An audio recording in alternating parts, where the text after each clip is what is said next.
Alhamdulillahi wassalatu wassalamu ala rasulillah wa ala alihi wa sahbihi ajmain, amma ba'd.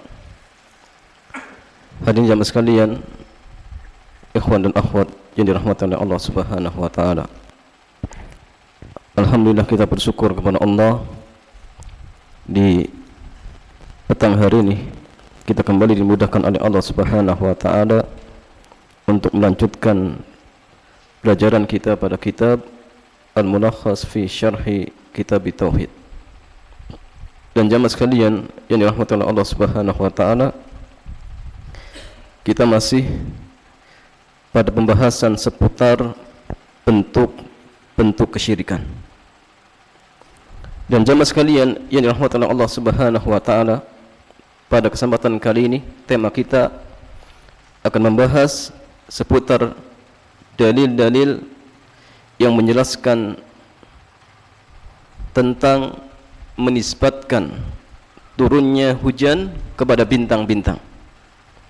Atau di antara bentuk kesyirikan, seseorang menisbatkan turunnya hujan kepada bintang-bintang. Dan jamaah sekalian yang dirahmati oleh Allah Subhanahu wa taala, mengetahui kejelekan, sekali lagi, tujuan kita bukan dalam rangka untuk mengamalkan, tetapi dalam rangka untuk menjauhinya. Sebagaimana dikatakan oleh seorang penyair, araqtu syarra la li syarri walakinna litawaqih wa man lam ya'rif syarra minal khair waqa'a fi. Aku mengenal kejelekan bukan dalam rangka untuk mengamalkannya, tetapi untuk menghindarinya. Dan barang siapa yang tidak mengenal kejelekan dari kebaikan, pasti dia akan terjerumus ke dalam kejelekan tersebut. Maka jamaah sekalian, ya, hal ini pun pernah dikatakan, ya, oleh Umar bin Khattab radhiyallahu taala anhu, satangkudu ural Islam urwatan urwah. Jadi tali Islam ini, ikatan Islam ini akan terlepas sedikit demi sedikit, sejengkal demi sejengkal. Idza nasya'a fil Islam man la ya'rif jahiliyah. Apabila tumbuh di dalam Islam ini orang-orang yang tidak tahu perkara-perkara jahiliyah, maka pentingnya sekali mengetahui ini.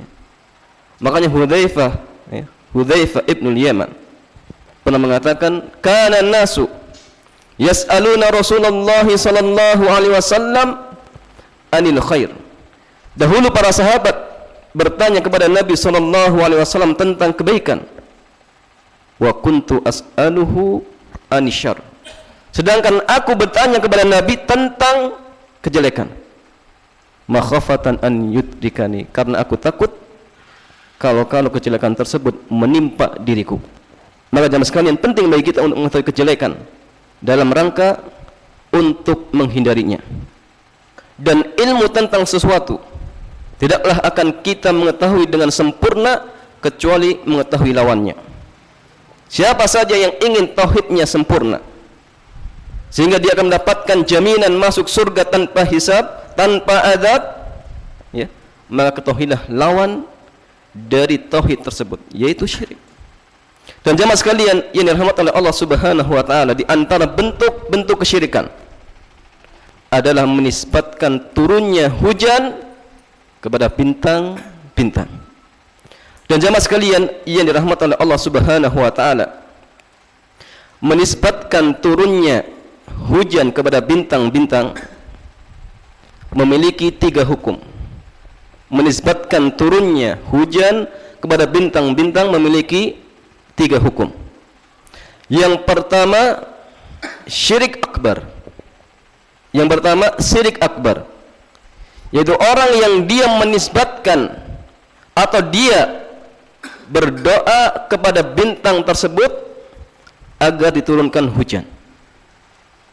Dia berdoa meminta kepada bintang secara langsung agar diturunkan hujan, maka ini termasuk syirik akbar dan bisa mengeluarkan pelakunya dari Islam.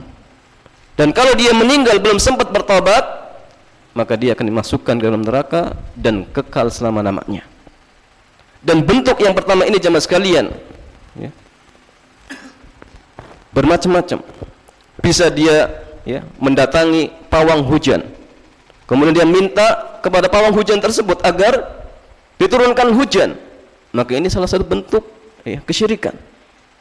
Dan ini jamaah sekalian terjadi di zaman kita, terkhusus, ya, kalau ada orang-orang yang ingin mengadakan hajatan, kemudian datang kepada pawang hujan, biar tanggal ini, hari ini tidak turun hujan. Dan kadang-kadang jamaah sekalian aneh-aneh permintaannya, ya, naudzubillah, ya, itu aneh-aneh, harus ini dilemparkan itu di atas atap, yang, ya Allah, tidak masuk akal. Tetapi anehnya mereka pun percaya jamaah sekalian. Inilah jamaah sekalian, kalau orang dia semakin terjumus dalam kesyirikan, otaknya akan apa? Akan ditutup oleh Allah Subhanahu wa taala dari mengenal kebaikan, sehingga dia pun akan lebih hina daripada binatang ternak. Naudzubillah jamaah sekalian. Ini yang pertama. Kalau dia meminta kepada bintang tersebut agar diturunkan hujan, maka ini termasuk syirik akbar. Dan yang kedua, hukumnya sama, syirik akbar. Apabila seseorang dia menisbatkan turunnya hujan ini gara-gara bintang ini, bintang itu, dan dia yakini bahwa hujan itu turunnya gara-gara bintang. Dia nisbatkan, oh, hari ini turun hujan karena ada bintang itu, dan dia yakini bahwa hujan itu gara-gara bintang tersebut, maka ini syirik akbar. Yang ketiga jamaah sekalian, ya, seseorang yang dia menisbatkan turunnya hujan, ya, sekedar meyakini sebagai sebab saja, tetapi dia yakini bahwa turunnya hujan hakikatnya dari Allah Subhanahu wa taala, maka ini termasuk syirik asghar. Karena ingat, menisbatkan sebab pada yang bukan sebab, hukumnya syirik asghar. Ini kaidah. Jadi kalau ada orang menisbatkan ini sebab padahal bukan sebab secara syar'i, secara kauni, maka hukumnya syirik asghar. Seperti menjadikan batu sebagai pengobatan. Secara dalil tidak ada yang menjelaskan, secara kauni, ya, ilmiah tidak ada bukti, maka ini termasuk syirik asghar. Dan jamaah sekalian, syirik asghar, ingat, termasuk dosa besar yang paling besar, maka wajib bagi kita untuk menghindarinya. Dan jamaah sekalian yang dirahmati oleh Allah Subhanahu wa taala, Syekh rahimahullahu taala membawakan sejumlah dalil untuk menjelaskan maksud dari bab meminta turunnya hujan kepada bintang-bintang. Dalil yang pertama, surat Al-Waqiah ayat 82. Wa qalillahi ta'ala, dan firman Allah Subhanahu wa ta'ala, wa taj'aluna rizqakum annakum tukadzibun, dan kalian menjadikan rizki-rizki kalian, atau menjadikan, ya, turunnya hujan kepada kalian, ya, annakum tukadzibun, kalian mendustai, ya, nikmat tersebut. Jadi dengan diturunkan hujan, ya, malah ada di antara hamba-hamba Allah yang mendustakan Allah Subhanahu wa taala. Dengan apa? Dengan menisbatkan bintang-bintang tersebut, apa? Dengan dia menisbatkan turunnya hujan tersebut kepada bintang-bintang. Bukan malah dia yakini bahwa hujan itu turunnya dari Allah Subhanahu wa taala, malah dia meyakini bahwa hujan ini turunnya gara-gara bintang ini dan bintang itu. Allah menjadikan, ya, atau memberikan rizki kepada kalian, tetapi kalian malah mendustakan rizki tersebut. Dan para ulama jamaah sekalian, ketika menjelaskan ayat yang mulia ini, beliau mengatakan bahwa ayat ini, ya, ada kaitannya dengan orang jahiliyah atau orang-orang musyrik, yang dimana jamaah sekalian mereka ketika diturunkan hujan oleh Allah Subhanahu wa taala, maka mereka menisbatkan turunnya hujan tersebut ya kepada bintang-bintang. Wa taj'aluna rizqakum annakum tukadzibun, dan kamu menjadikan rizki yang telah diberikan kepada kalian justru mendustakan Allah Subhanahu wa taala. Jadi mereka ketika diturunkan hujan oleh Allah malah menisbatkan hujan tersebut kepada bintang-bintang. Maka Allah turunkan ayat yang mulia ini mengingatkan mereka bahwa turunnya hujan itu adalah berkat karunia dari Allah Subhanahu wa taala. Mutirna bifadlillahi wa rahmatih. Maka kita dianjurkan untuk membaca doa jemaah sekalian ketika turun hujan. Dan jemaah sekalian yang dirahmati oleh Allah Subhanahu wa taala, ahlu tafsir, mereka ketika menafsirkan rizqakum ada dua makna. Wa taj'aluna rizqakum, ya. Makna yang pertama ya ilmu, yaitu Al-Qur'an Al-Karim. Wa taj'aluna rizqakum, ya. Jadi Allah telah menurunkan kepada kalian Al-Qur'an, tetapi malah mendustakan Al-Qur'an tersebut. Makna yang kedua, wa taj'alukum rizqakum. Jadi Allah menurunkan hujan kepada kalian, tetapi malah kalian mendustakan hujan tersebut, malah menisbatkan kepada bintang-bintang. Dan dua makna ini jemaah sekalian ya tidak ada pertentangan. Dan kaidah usul tafsir, apabila ya dua makna disebutkan tidak pertentangan, maka ayat tersebut bisa dibawa kedua makna tersebut. Jadi kalau ada penafsiran ya dua makna dan tidak saling bertentangan, maka bisa dibawa kepada dua makna tersebut ya. Dan jamaah sekalian, Al-Quran, ketika Allah menurunkan Al-Quran, maka Al-Quran ini bisa menumbuhkan apa? Ruh kita. Adapun dengan hujan bisa menumbuhkan apa? Bumi. Dan dua makna ini tidak bertentangan. Tetapi jamaah sekalian yang dirahmati oleh Allah Subhanahu wa taala, dengan Allah Subhanahu wa taala menurunkan air hujan ini, ternyata ada di antara hamba-hambanya yang malah menjadi kufur kepada Allah Subhanahu wa taala. Dan mereka itulah adalah orang-orang yang menisbatkan turunnya hujan kepada bintang-bintang, atau yang mereka ya, meminta turunnya hujan kepada pawang hujan ataupun yang semisalnya. Maka ini adalah orang-orang yang kufur kepada Allah Subhanahu wa taala dengan sebab diturunkannya air hujan tersebut. Maka jamaah sekalian yang dirahmati oleh Allah Subhanahu wa taala, ayat yang mulia ini memberikan pelajaran yang sangat-sangat berharga bagi kita sekalian. Yang pertama, ibtalu nisbati nuzulil matar ilal anwa. Ayat ini membatalkan penisbatan turunnya hujan kepada bintang-bintang. Bahwa ingat, turunnya hujan ini adalah berkat rahmat dan karunia Allah Subhanahu wa taala. Kemudian yang kedua, anna nisbatan nuzulil matar ilan nau kadzibun. Bahwa menisbatkan turunnya hujan kepada bintang-bintang ini adalah bentuk kedustaan. Bentuk kedustaan. Kemudian yang ketiga, wujubu syukrillahi ala ni'amihi wa wujubu nisbati nuzulil matar ilaihi tafaddulan minhu wa ihsanan. Wajibnya bagi orang untuk bersyukur kepada Allah Subhanahu wa taala terhadap nikmat-nikmat yang telah Allah berikan kepada kita, dan wajibnya menisbatkan turunnya hujan kepada Allah Subhanahu wa taala sebagai bentuk karunia dan ihsan dari Allah Subhanahu wa taala.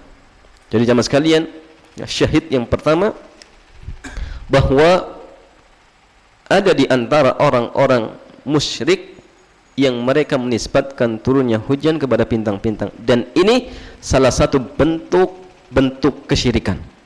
Bisa syirik akbar, bisa syirik asghar, dan wajib bagi kita untuk menjauhi semua itu, baik syirik akbar ataupun syirik asghar.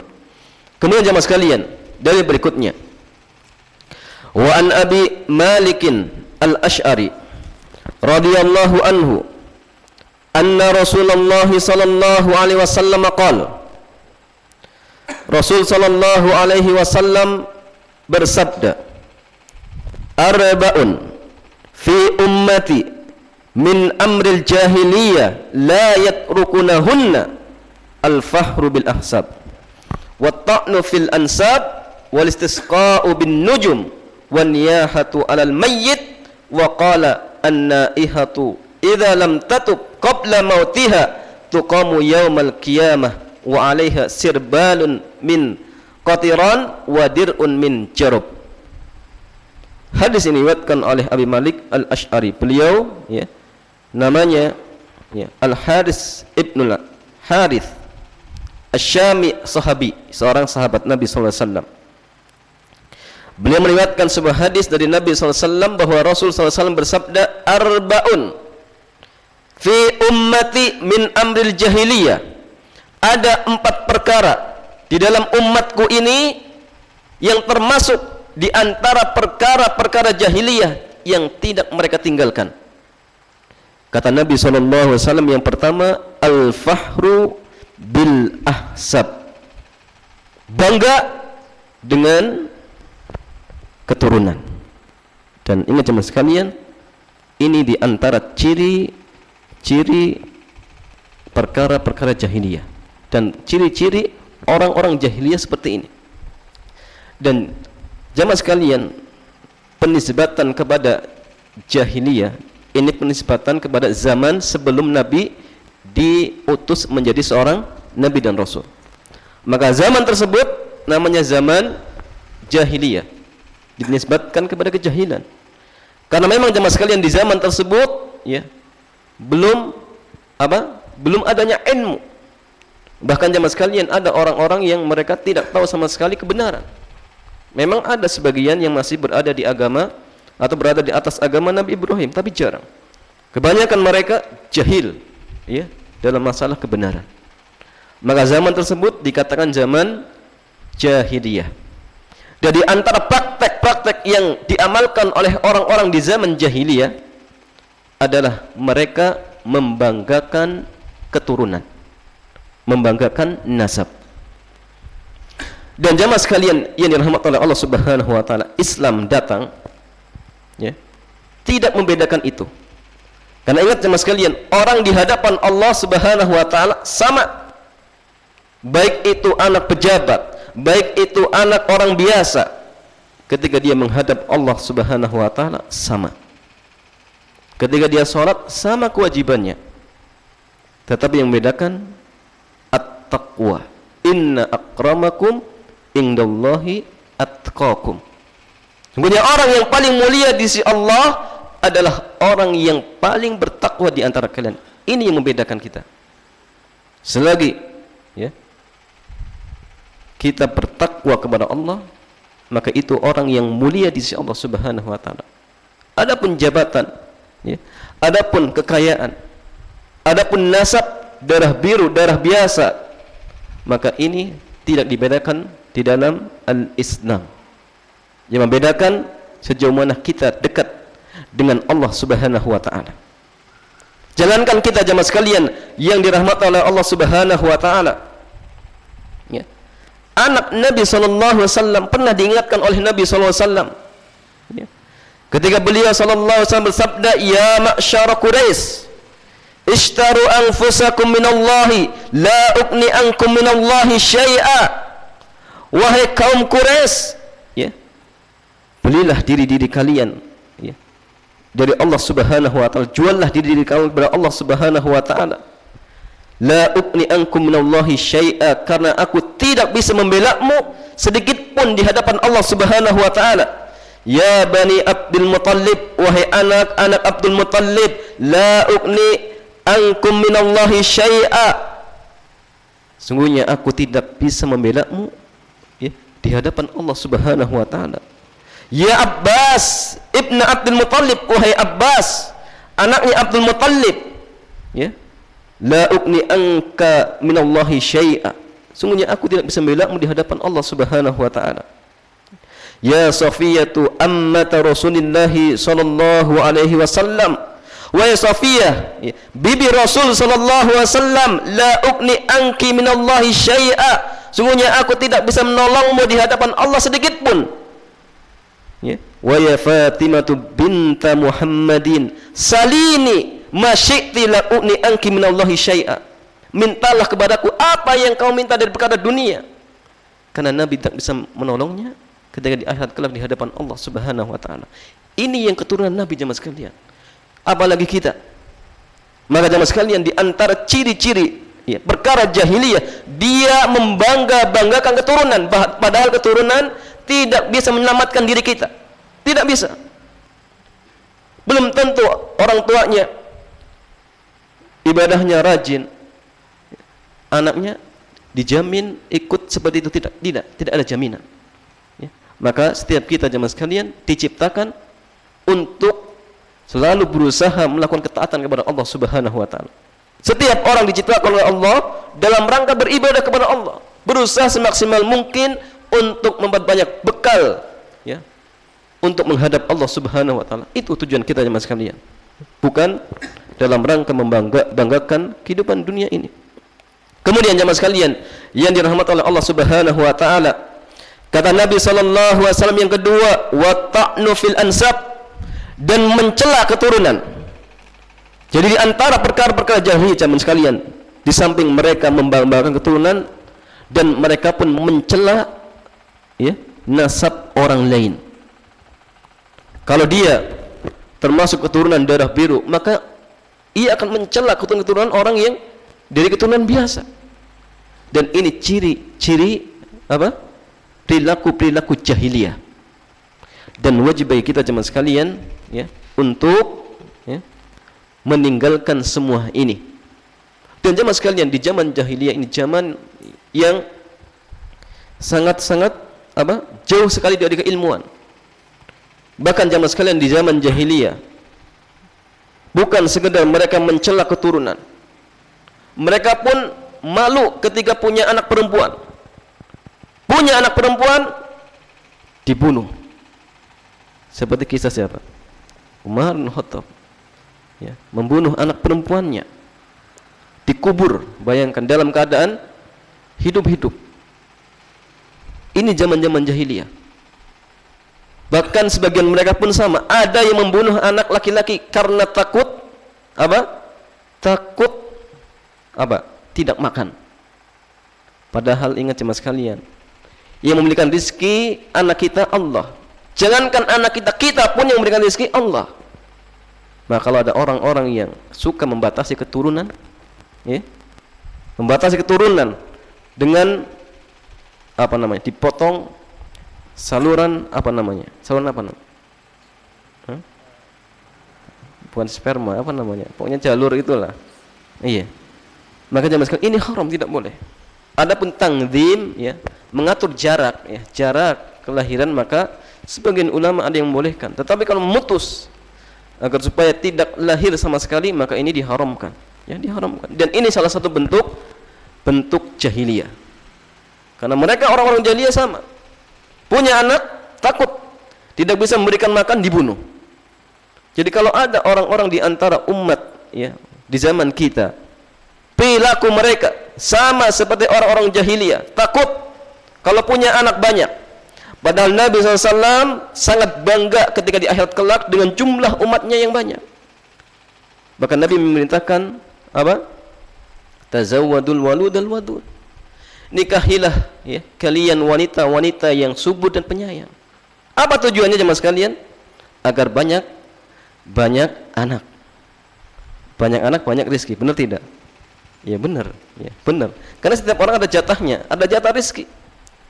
Anak satu sudah Allah jatah rezekinya, anak dua sudah Allah jatah rezekinya. Otomatis dengan banyak anak, rezeki pun akan bertambah ya dari Allah Subhanahu wa taala. Jadi jangan takut jemaah sekalian. Jangan takut, yang belum menikah segera menikah. Ya, segera menikah. Karena ingat, menikah itu ibadah.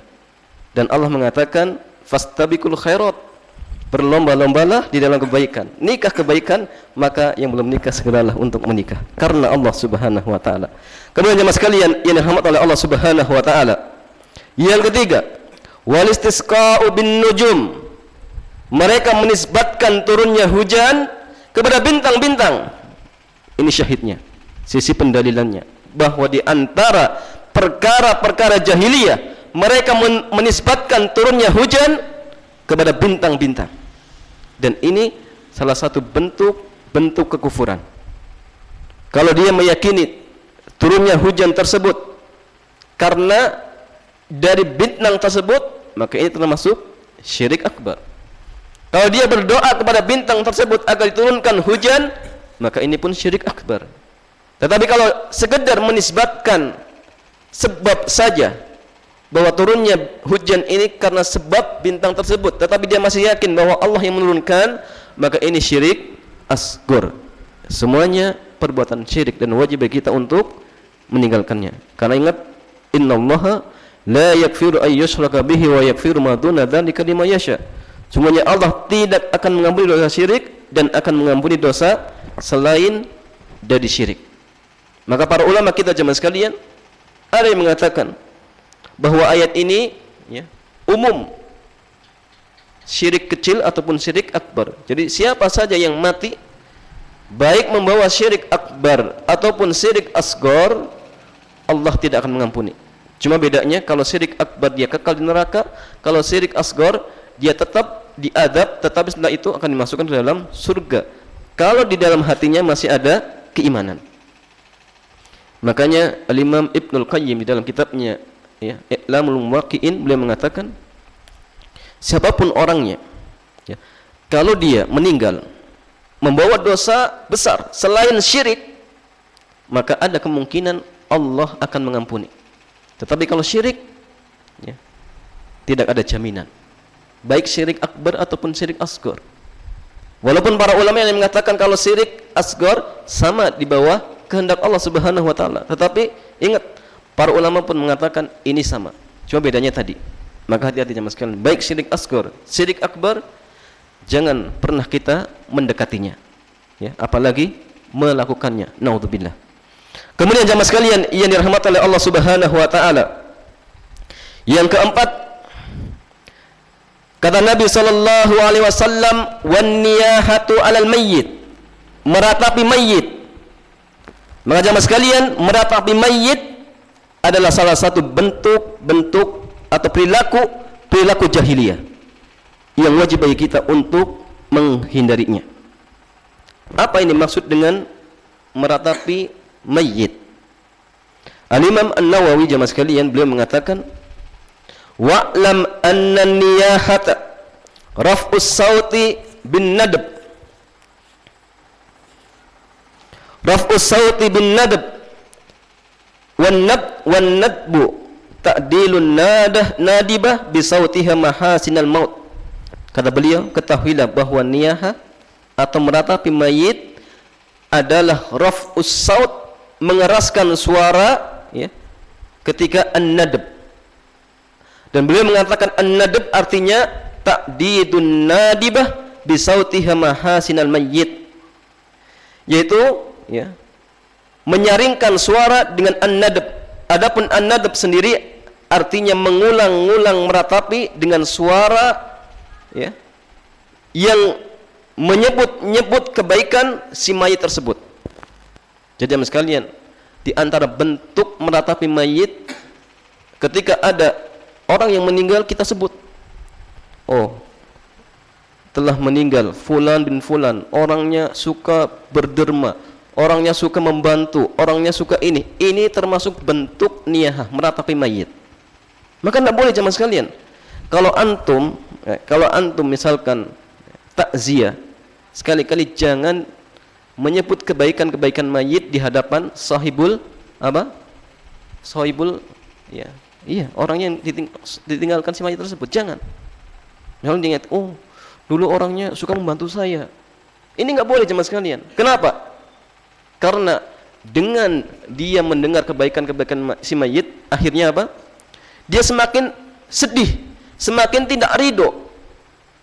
Maka jemaah sekalian, bentuk seperti ini di antara bentuk-bentuk meratapi mayit. Maka nggak boleh. Kalau ingin misalkan ya mengabarkan kematian si fulan, sebut namanya. Sudah, jangan iringi dengan kebaikan-kebaikannya. Iya, kalau ada kebaikannya, biarkan kita sembunyikan.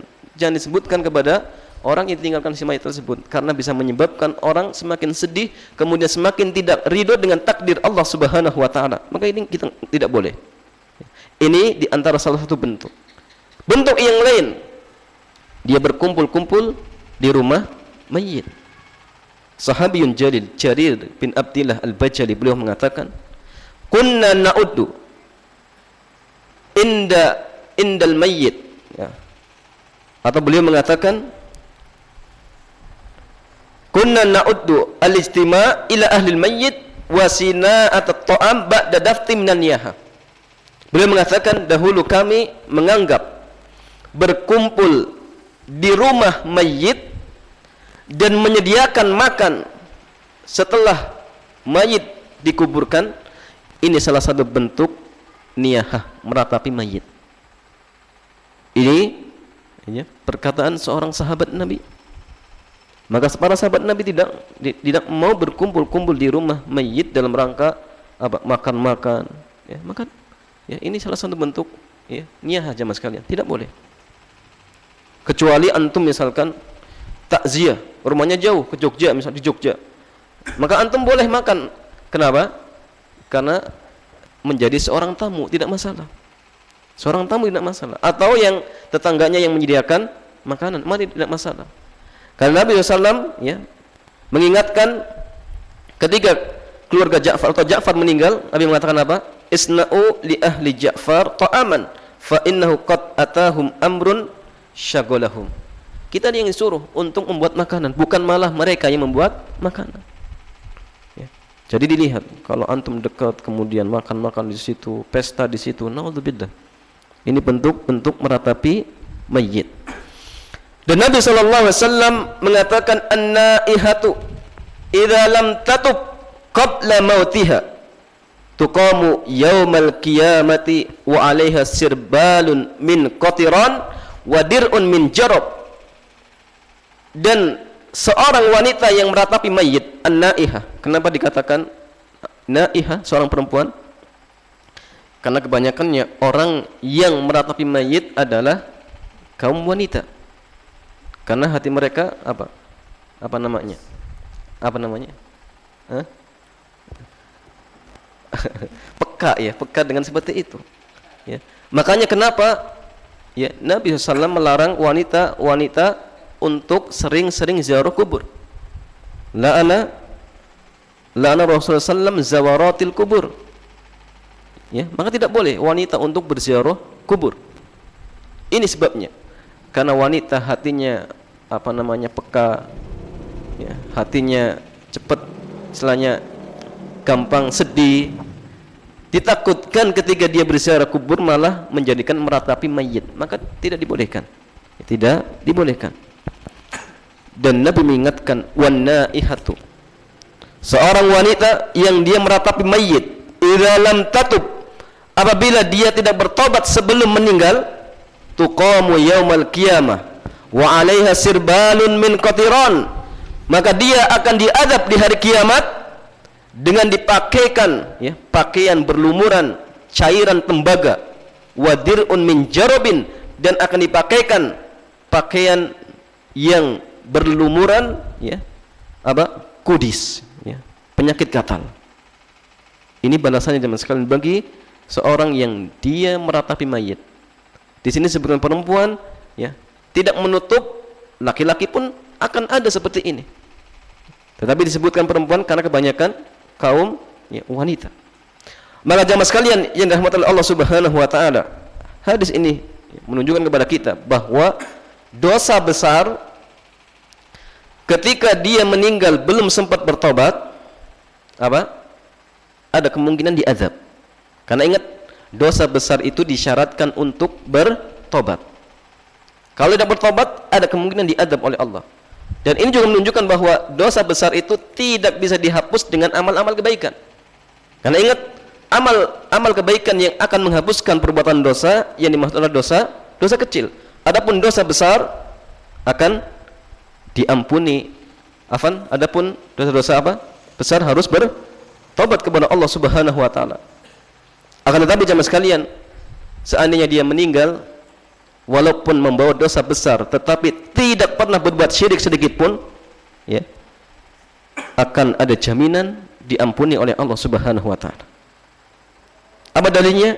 Sebuah hadis, ya, dari Anas radhiyallahu taala anhu, sami'tu Rasulullah sallallahu alaihi wasallam yaqul, qala Allah taala, Allah berfirman, ya ibna Adam, wahai anak Adam, law ataitani bi qurabil ardi khataya, wahai anak Adam, seandainya engkau mendatangiku dengan membawa dosa sepenuh bumi, thumma laqitani la tusyriku bi syai'a, kemudian engkau mendatangiku dalam keadaan tidak berbuat syirik sedikit pun, la ataituka bi qurabiha magfiratan, sungguh aku akan mendatangimu dengan membawa ampunan sepenuh bumi.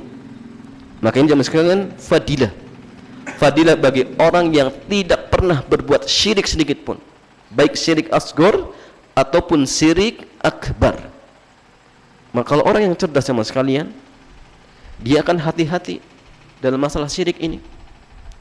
Dia akan fokus untuk mempelajari, ya, tentang tauhid, tentang akidah. Karena ini pondasi jemaah sekalian, faktor penentu keselamatan seorang hamba baik di dunia maupun di akhirat adalah mempelajari at-tauhid, mempelajari akidah. Maka jemaah sekalian, yang dirahmati Allah Subhanahu wa taala, faidah dari hadis ini, ya, haramnya untuk menisbatkan bulan turunnya hujan kepada bintang-bintang. Iya.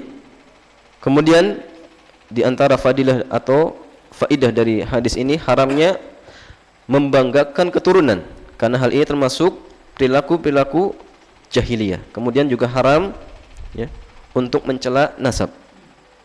Kemudian haram untuk niyahah, meratapi mayit. Kemudian dalil berikutnya jemaah sekalian, walahumma an Zaid bin Khalid al-Juhani. Hadis berikutnya dari Al-Imam Bukhari dan Muslim. Iya. Dari Zaid bin Khalid al-Juhani, qal sala lana Rasulullah sallallahu alaihi wasallam salat as-subh bil Hudaybiyah. Rasul sallallahu alaihi wasallam salat bersama kami, ya, salat subuh di Hudaybiyah.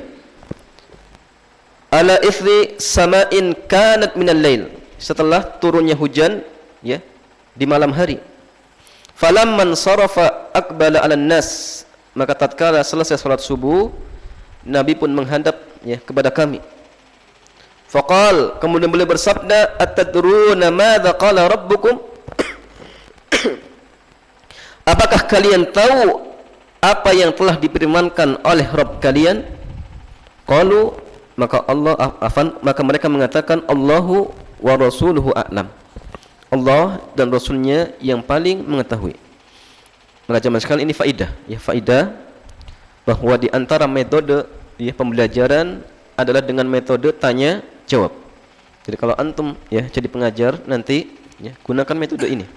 Di antara faidahnya jemaah sekalian, ya, mad'u ataupun, ya, tulab, murid akan perhatian, akan siap dengan ilmu yang akan kita sampaikan. Dan ini yang dilakukan oleh Nabi SAW. Para sahabat ditanya, setelah itu sudah siap untuk menerima apa yang Nabi akan katakan. Maka ini di antara metode. Jadi antara jamaah sekalian adab, ketika orang tidak tahu dengan ilmu, maka ucapkanlah Allahu a'lam. Adapun ucapan sahabat Allahu wa rasuluhu a'lam, karena Rasul masih hidup. Sekarang Rasul sudah meninggal, maka kita ucapkan Allahu a'lam. Maka dikatakan ini separuh ilmu. Iya. Maka Nabi SAW bersabda, qala asbaha min ibadi mu'minun bi wa kafirun. Ya. Allah Subhanahu wa taala berfirman, asbaha min ibadi, di pagi hari ada di antara hamba-hambaku dia beriman dan kafir kepadaku. Fa amma man qala mutirna bi fadlillahi wa rahmati fadzalika mu'minun bi kafirun bil kaukab. Maka orang yang mengatakan dengan turunnya hujan tersebut mutirna, kami telah diturunkan hujan, bifadlillahi, karena karunia, wa rahmatihi, dan rahmat Allah Subhanahu wa taala, fadzalika mu'minun bi kafirun bil kaukab, maka itulah ya orang yang beriman kepadaku dan kafir kepada bintang-bintang. Wa amma man qala, adapun orang yang mengatakan mutirna bin nau'i kadza wa kadza, kami diturunkan hujan karena sebab bintang ini, bintang itu, fadzalika kafirun bi mu'minun bil kaukab, itulah orang yang kafir kepadaku dan beriman kepada bintang-bintang tersebut. Maka jemaah sekalian, ini menunjukkan ya bahwa nikmat itu atau harta itu bukan standar ya bahwa itu nikmat dari Allah. Ketika orang diberikan harta yang banyak, itu bukan standar bahwa itu nikmat dari Allah ya. Bisa saja itu azab dari Allah Subhanahu wa taala.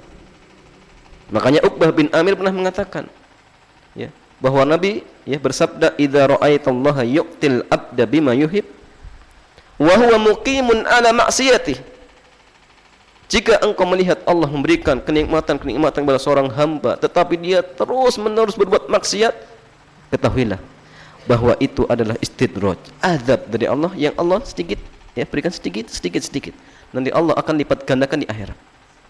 Makanya Salamah bin Dinar, Abu Hazim Salamah bin Dinar mengatakan, kullu nikmatin la tuqarribu minallah fahiya baliyah, setiap nikmat yang tidak mendekatkan seorang hamba kepada Allah, hakikatnya adalah baliyah, apa? Azab dari Allah. Maka ketika Allah menurunkan, memberikan rizki ya, kadang-kadang ada di antara hamba-hambanya malah jadi kufur terhadap nikmat-nikmat Allah. Dan contohnya ini, Allah turunkan rizki, Allah turunkan rahmat berupa hujan, tetapi ternyata ada di antara hamba-hambanya malah kufur kepada Allah Subhanahu wa taala. Dan ini banyak sama sekalian. Banyak. Bagaimana Qarun? Allah berikan harta yang banyak, malah dia mengatakan, aku diberikan harta ini karena ilmu yang saya miliki. Maka hati-hati sama sekalian. Hati-hati. Ya. Ingat, ketika Allah mencintai seorang hamba, yang akan Allah berikan bukan banyaknya harta, tetapi keberkahan pada harta tersebut. Sedikit tapi berkah, maka itu kebaikan buat kita. Banyak tapi tidak berkah, itu azab buat kita jemaah sekalian. Karena ingat, banyaknya harta kalau tidak digunakan untuk taat kepada Allah, pertanggungjawaban kita di hadapan Allah sangat berat ya. Pertanggungjawaban kita di hadapan Allah sangat berat ya. Belum mempertanggungjawabkan amal-amal kita, belum harta kita. Kalau ternyata harta tersebut malah kita hambur-hamburkan untuk berbuat maksiat kepada Allah Subhanahu wa taala, naudzubillah ya, naudzubillah. Maka carilah harta yang berkah, harta yang halal. Karena ingat jemaah sekalian, sedikit saja harta yang haram diberikan kepada anak-anak kita, itu akan ya ada pengaruhnya, pengaruh kejelekan. Ingat, ketika ada seorang yang safar, doa dalam keadaan lusuh, rambutnya compang-camping, doa dia mengangkat tangan ini adab-adab doa dan bisa dikabulkan doanya oleh Allah dalam keadaan safar, tetapi doanya tidak dikabulkan. Apa?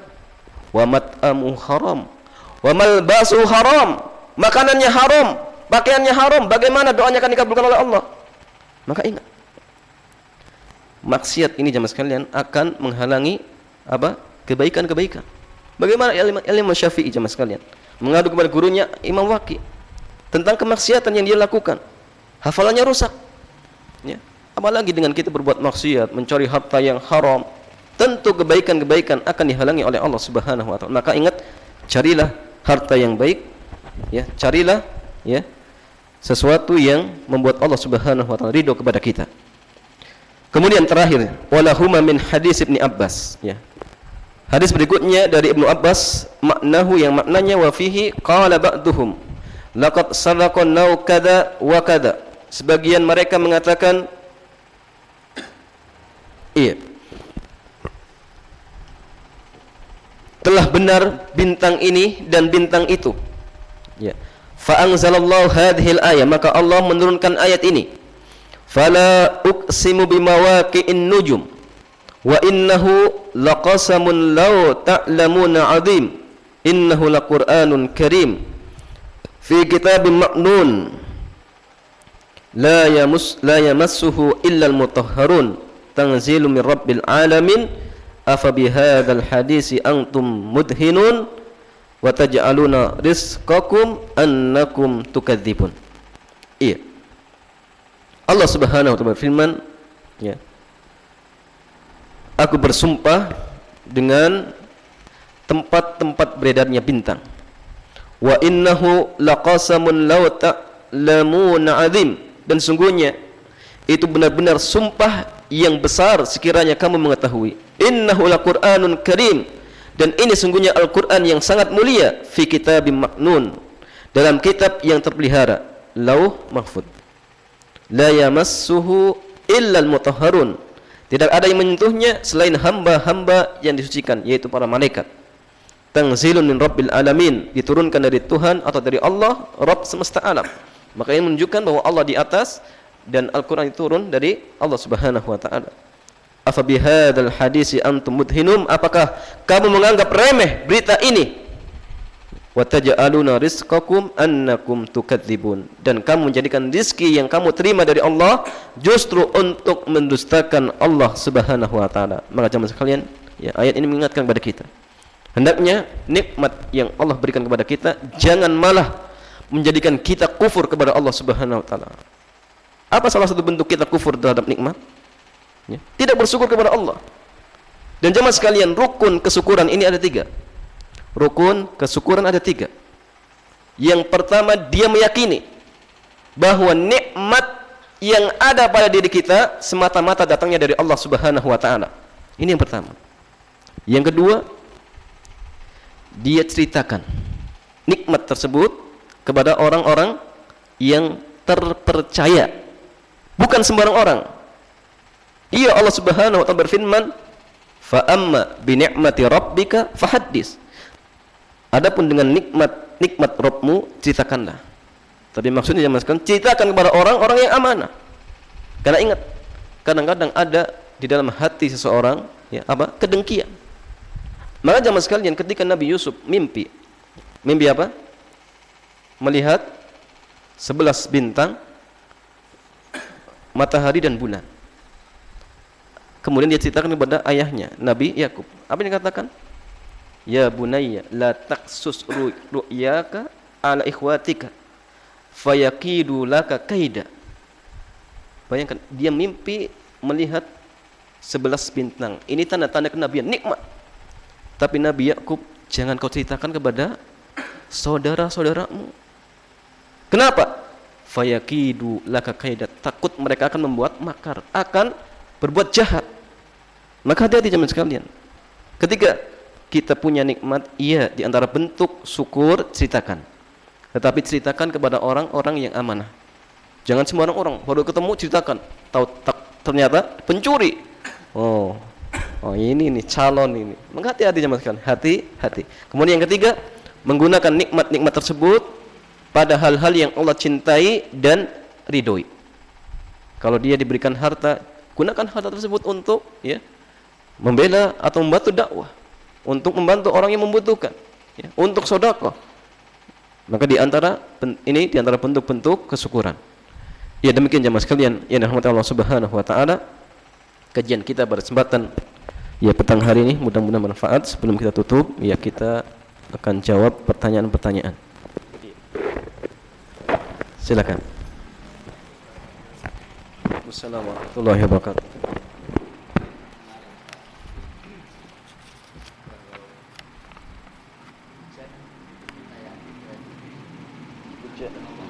Hujan adalah anugerah Allah. Allah yang menurunkan.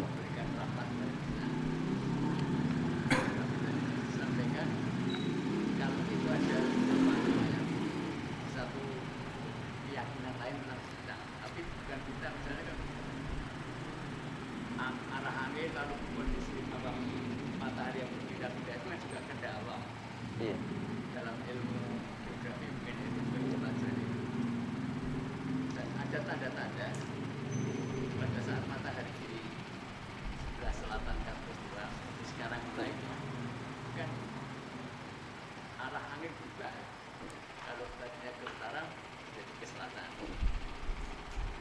kita mempunyai keyakinan bahwa angin sudah ke arah selatan, ini akan terjadi hujan. Tapi semua itu kita yakin bahwa angin adalah diciptakan Allah, matahari juga, perpindahan matahari juga beda Allah. Dasari keyakinan itu gimana? Apakah itu tidak termasuk? Iya. Iya. Bagaimana dengan meyakini misalkan gara-gara arah angin dari timur misalkan, oh ini sebab-sebab turunnya hujan. Oh, bukan. Oh, tanda-tanda. Oh iya. Iya, berarti perkiraan. Iya. Pada pertemuan yang kemarin kita membahas tentang bab nujum, ilmu astronomi, astrologi. Itu ada dua macam. Yang pertama, taksir, dengan kita meyakini bahwa bintang-bintang tersebut memiliki pengaruh dengan kejadian-kejadian yang di bumi. Maka ini syirik akbar. Ya. Yang kedua, ada yang namanya taisir, menjadikan sebagai petunjuk, ya, petunjuk arah. Dan ini pun jamaah sekalian ada beberapa macam. Bisa digunakan untuk apa? Perkara agama. Contoh, untuk membantu mengetahui arah kiblat. Maka ini boleh. Yang kedua, untuk perkara dunia. Sebagai tanda apa? Orang yang mungkin di lautan, dia ingin berjalan, akhirnya dengan mengetahui letak-letak bintang, akhirnya dia bisa mengetahui jalannya. Maka ini boleh. Bisa juga yang kedua apa? Kemarin? Hah?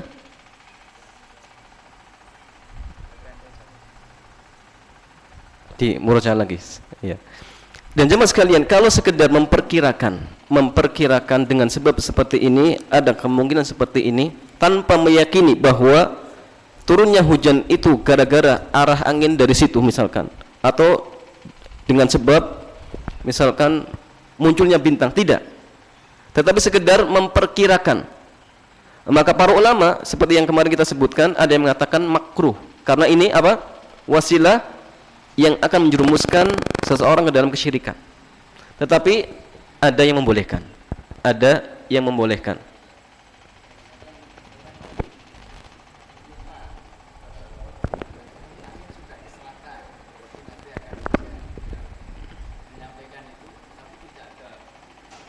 keyakinan kepada bintang tersebut. Iya, sebagian ulama mengatakan makruh. Iya.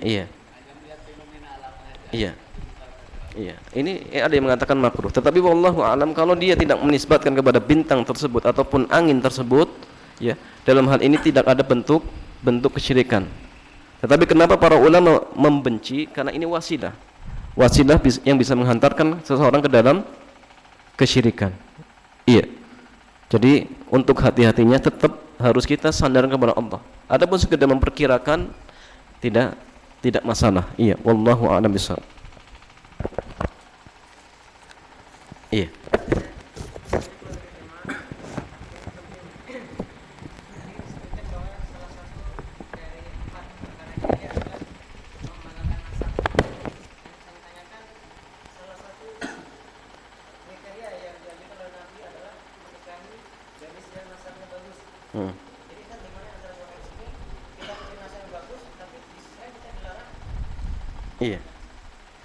Iya. Bagaimana mendudukan di dalam sebuah hadis kita dianjurkan untuk mencari wanita yang nasabnya baik. Kemudian ada hadis larangan membangga-banggakan nasab. Kira-kira ini bertentangan atau tidak? Tidak bertentangan. Mana bertentangan? Ya. Yang bertentangan itu kalau dia membangga-banggakan. Ya. Kalau dia mencari orang yang nasabnya baik, tidak masalah. Dan ini kriteria seorang istri yang ideal. Ya, tungkahul mar'atu li arba'in. Wanita itu dinikahi karena 4 perkara: limaliha, walihasabiha, walijamaliha, walidiniha. Farfat bidzatiddin taribat yadak. Jadi wanita itu dinikahi karena 4 perkara. Karena hartanya, karena cantiknya, kemudian karena keturunannya, dan yang terakhir karena agamanya. Tetapi Nabi mengingatkan, carilah wanita yang punya agama. Karena dengan seperti itu kita akan apa? Bahagia. Karena ingat, yang akan bisa mengontrol adalah agama. cantik, kalau nggak ada agamanya ya kita akan apa? Dilecehkan. Kayak agamanya nggak ada, kita jadi pembantu nanti. Maka ingat standarnya, cari wanita yang punya agama dan nggak ada pertentangan. Yang dicela itu kalau dia membanggakan. Kalau dia nasabnya baik tapi tidak membanggakan, tidak mencela orang, ya tidak masalah. Tidak masalah. Iya, wallahu a'lam bishawab. Iya. Assalamualaikum.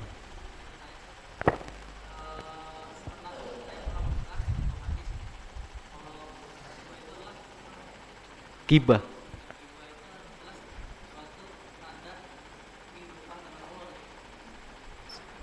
Suatu peperangan, iya.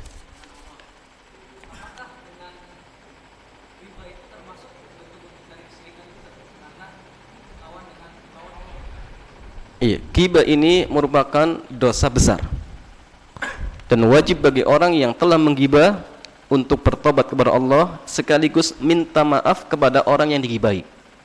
Ya, orang yang digibahi. Ghibah itu beda dengan fitnah. Kalau fitnah itu dia menceritakan kejelekan orang tetapi tidak ada buktinya. Tapi kalau ghibah dia menceritakan kejelekan orang, iya ada buktinya. Kalau orang dia mendengar, dia akan benci. Tetapi ingat, menceritakan kejelekan orang belum tentu dilarang. Ya. Kadang-kadang dibolehkan kalau maksudnya untuk apa? Untuk minta fatwa. Oh, fulan ini seperti ini, bagaimana menyikapinya, boleh. Atau ya, orang yang sudah masyhur dia berbuat maksiat, maka apa? Boleh kita ceritakan sekedar maksiatnya saja. Atau dalam rangka memperingati orang, biar orang tidak terkena dengan kedolimannya, maka boleh. Ya, maka dibolehkan. Adapun kalau sekedar untuk menjelek-jelekan, ini termasuk dosa besar dan wajib bertobat kepada Allah, kemudian minta kepada orang tersebut untuk dihalalkan. Itu diantara tobatnya.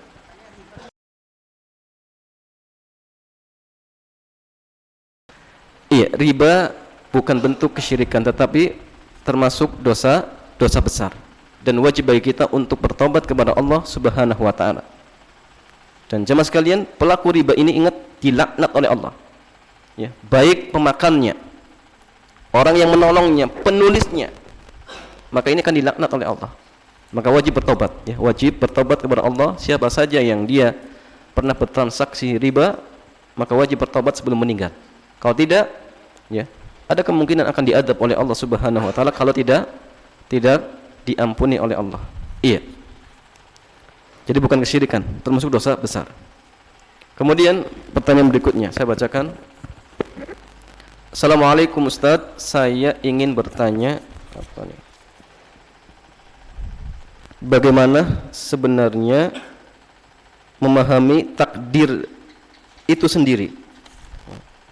Oh, ini yang tadi. Yang apa? Oh iya.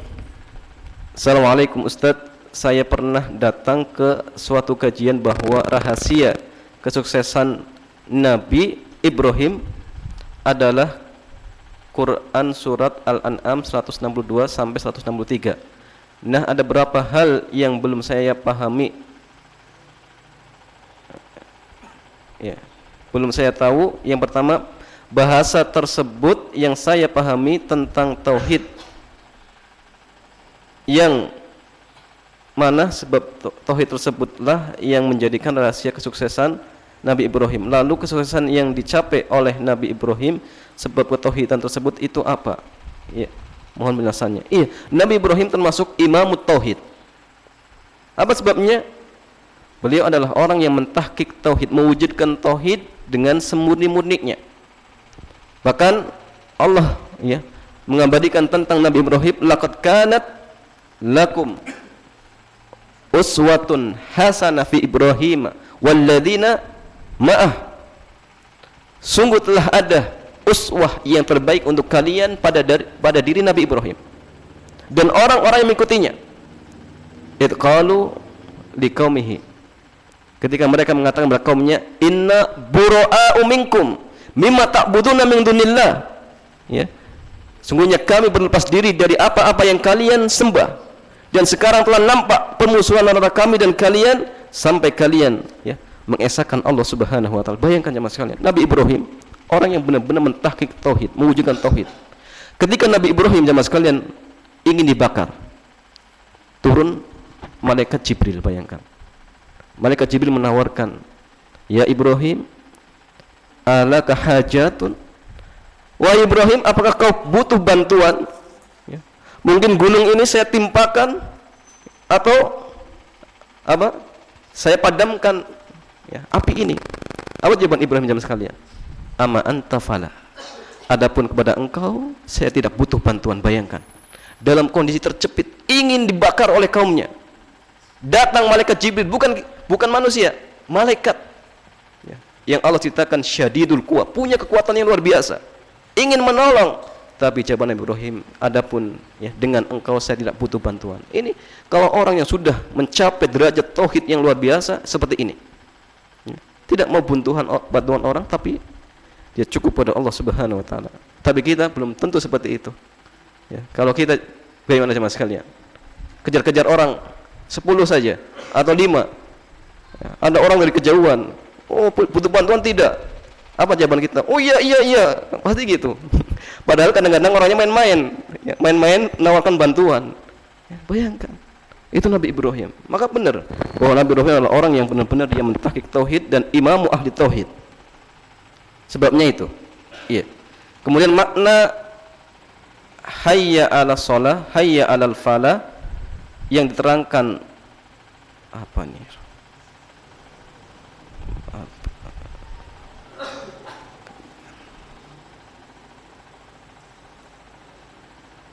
Aduh, ini butuh pemahaman.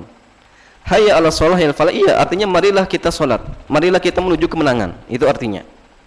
Artinya dengan kita sholat, ya, kita akan mendapatkan kemenangan, ya, kemenangan di dunia dan kemenangan di akhirat. Iya. Tapi saya belum paham dengan jelas, ya, pertanyaannya. Wallahu a'lam bishawab. Iya, demikian jamaah sekalian, kajian kita pada kesempatan petang hari ini mudah-mudahan bermanfaat. Subhanakallahumma bihamdik, asyhadu an la ilaha illa anta, astaghfiruka wa atubu ilaik. Assalamualaikum warahmatullahi wabarakatuh.